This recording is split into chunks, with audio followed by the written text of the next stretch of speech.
Good morning guys. তো মই অন্য এটা মিনি ব্লগলৈ আপোনালোকক স্বাগতম জনাইছোঁ। তো এইফালে ৰাতিপুৱাই মোৰ বহুত ডাঙৰ লোকচান। এইফালে মোৰ আইফোনৰ কেবলডাল ভাঙি থাকিলে গাইজ।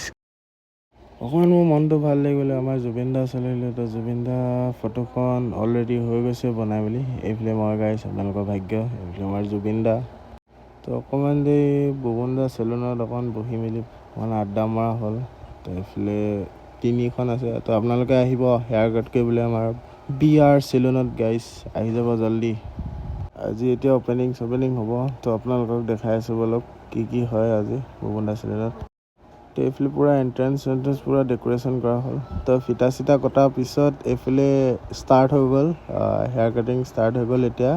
বুবুন দা আৰু মই অকণমান ওলাই দিলোঁ তিতাবৰ ফালে। তো কি হয় আপোনালোকক দেখাই আছোঁ বলক। তো এইফালে ৰাতিয়ে হৈ গ'ল গাইজ। তো এইফালে আমি বুবুন দা আমি চব ওলাই আহিছোঁ অলপ চেনাৱা তিনিআলিৰ ফালে। তো কিবা কিবি খাওঁ গাইজ। কাৰৰ পৰা চিধা বাইকত পাই গ'লি। তো এতিয়া বাইকত অকণমান টাউনৰ ফালে ওলাই গৈছিলোঁ। তো টাউনৰ পৰা এতিয়া ঘৰলৈ গৈছোঁ। যদি ভিডিঅ'টো চাই ভাল পালে লাইক কমেণ্ট শ্বেয়াৰ কৰি দিব গাইজ। থেংকছ ফৰ ৱাচিং গাইজ।